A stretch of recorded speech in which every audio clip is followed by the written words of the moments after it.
Reporters Without Borders RSF is alarmed by Russia's quid pro quo response to the U.S. government's decision to make the Kremlin-funded TV channel RT register as a foreign agent in order to continue broadcasting in the United States.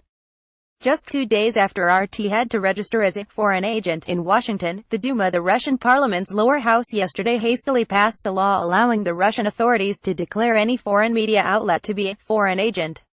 The only criteria specified are foreign funding or being registered in another country. This will give the authorities enormous leeway when interpreting the law, which now only needs to be rubber-stamped by the upper house and signed by President Vladimir Putin in order to take effect.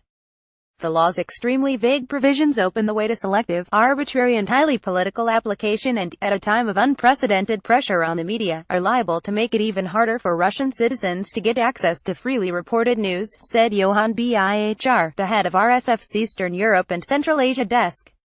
Condemn this foreign response, as media freedom will be its only victim. It is highly regrettable that the U.S. authorities started this. Combating propaganda is one of our era's imperatives, but it is not the job of governments to define what is legitimate journalism.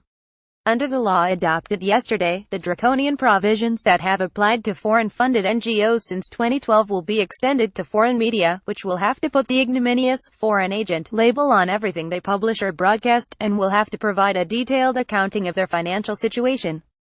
NGOs that do not comply with the 2012 legislation are exposed to astronomical fines that have forced dozens to close. Used as a heavy weapon against civil society, its victims have included Russia's leading media support NGOs. Nonetheless, the provisions that are about to be applied to foreign media outlets are even vaguer. Unlike those that apply to NGOs, they will not be conditioned on any political activity criteria. According to legislators, the Justice Ministry will decide on a case-by-case basis how the law is applied. At this stage, one can only speculate as to its first targets, which could include such leading public broadcasters as Radio Free Europe, Radio Liberty, the BBC and Deutsche Welle. Russian exile media may also be targeted.